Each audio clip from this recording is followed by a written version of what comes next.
Oh my god, I feel so good to watch movies in a movie theater again. I miss doing these movie reviews. That being said, this is the first movie that I saw on opening day on this movie's opening, and I feel very conflicted.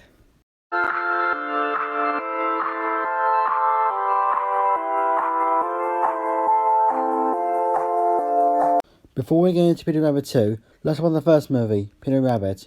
And I'll say this, the first movie was horrible. The story was generic and boring, the jokes didn't flow with me, and the main character was really unlikable. Overall, the first movie was terrible. That being said though, like I said in the intro, I feel very conflicted about this one. Let's start this review, shall we? The story.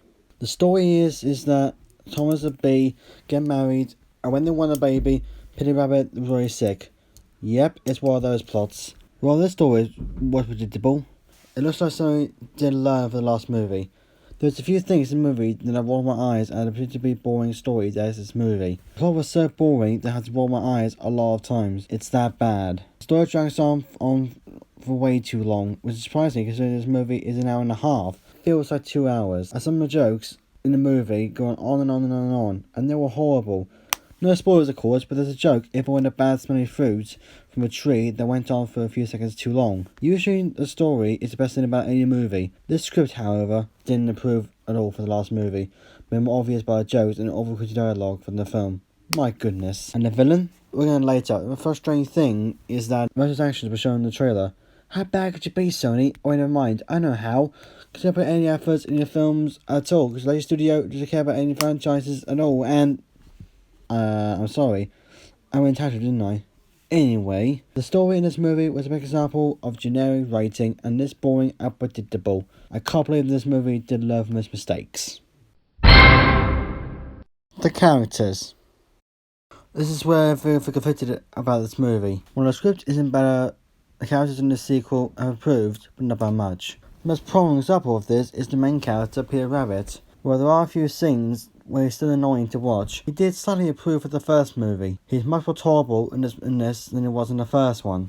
Mr. Rabbit was unfortunately doesn't stand out as much, just like in the first movie. The other two characters that kind of stand out was Thomas and Bee. While not prominent in the film much, the story was predictable, was nice for us to enjoy. The most frustrating thing about the characters is that the same thing in the first movie. While Peter Rabbit, Thomas and Bee go through some character development, the rest of the gang does not. The three girl rabbit and the orange jacket rabbit are the same characters, which is unfortunate because studio clearly have no idea what to do with those characters at all. But the bad thing about these characters is the villain. The villain is his character is badly predictable. Most of that was shown in the trailers. If you know himself, you're like, yep, called it. Characters one that improved, don't give him much other than that. The movie has improved from the first movie. It's not better than any animated film. Peter Rabbit 2: The Runaway is a slightly better film than the first one, but still not as good. The story is really boring, the jokes were horrible. The characters have slightly improved, but not much. If you want a good time for kids, this is the movie for you. If you require an actual good movie, then I'm going to skip in this one. Have much more good time with movies coming out later this year.